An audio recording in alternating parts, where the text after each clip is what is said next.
I Watched, written by Kristen Olson, narrated by Ghostpaw Shadowclaw.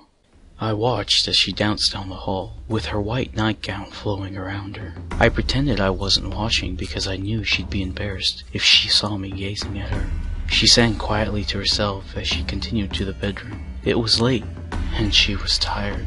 I could hear the shower turn on, and I didn't have to see her to know how beautiful she looked, with her long, blonde hair falling down to her back, her gown a pile on the floor. Minutes passed, who knows how many, until I could barely resist the urge to take her in my arms. But I knew she wouldn't be happy if I came into the room before she was ready. I waited, lounged around until I heard the shower finally shut off. And still I waited. Surely she would give me some kind of sign, right? It felt as though hours passed, until finally I made my way to the bedroom as well. Slightly frustrated that she kept me waiting so long, I entered the dark room only to find her sound asleep. The moonlight peeked through the window so perfectly that it made her look even more beautiful, and I could not possibly remain upset at her. She's perfect. She's a goddess, really, I whispered to myself. I crawled very carefully into bed with her, as to not wake her from her slumber. Even though I was so careful, she still stirred. I froze, hoping she'd doze back to sleep. But when her eyes opened and she saw me, I was filled with joy. She gave me such a sweet look, her deep blue eyes glistening. But then she gave out a blood-curdling scream. That's when she started acting crazy. She tried to shove me off the bed and she ran to the phone in the kitchen. I didn't understand what was happening as I followed her out of the bedroom. She acted like she didn't remember me cutting the phone line, but that was days ago. I tried to reassure her, I tried to touch her, but she wouldn't stop screaming. For so many nights, things have been the same. Me watching her sleep, me barring her doors and windows to keep us safe inside. I tried to explain to her that I loved her. I tried to explain that I was keeping her safe. I didn't want to explain yet that it was why I had to remove her husband. I knew she thought he was still on vacation with his parents, but really he was deep under the floorboards. I didn't want to have to tell her that, but if she didn't stop screaming for help, I wouldn't have a choice.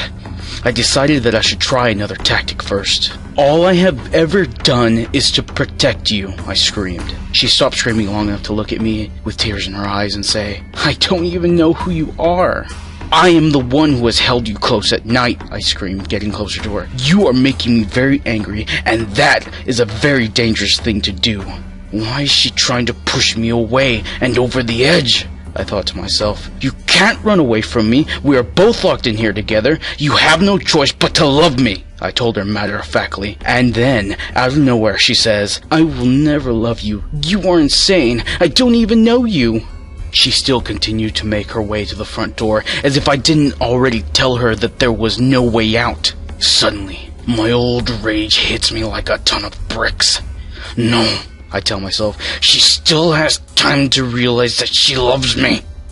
I try to breathe deeply and try to calm down, but she starts banging on the front door that she just realized she can't open and begins screaming again. And that was when I started to make my way to her, to try and calm her once again. On my way there, however, I looked up and caught my reflection in a mirror from the dining room.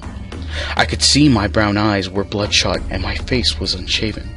The parts of my face where I had picked and peeled my skin off were very visible on my sunken cheeks, and my clothes were clearly filthy. I tried to think back to the last time I changed my clothes or showered, and while I was trying to remember, I didn't notice that her screaming had stopped. She jumped at me, umbrella in hand, and started beating me with it. That was the moment I snapped. You bitch! I yelled at her. I love you! I said as I grabbed her arm that held the umbrella. With my free hand, I punched her as hard as I could in the stomach. She made a pathetic sound as she sank to the floor, and I threw the umbrella aside. I started beating her with my fists. I could feel the bones in her face breaking, and soon there was so much blood she was unrecognizable. When she became unresponsive, I stood above her, placed my foot on her left arm, and pushed until I heard an unmistakable snap. She didn't make a single sound. Stupid bitch, I whispered, shaking my head. The most beautiful ones always put up the worst fights. I picked her body up and carried her to the bedroom. I sent her down gently, as I've done with all the others. I kissed her broken face, and I tried to have higher hopes for the next one. Hi everyone, Ghostpaw here, and I just wanted to give a big thank you to Kristen Olson for submitting her story. I had an amazing time working with this video and doing it. I think she had a phenomenal story.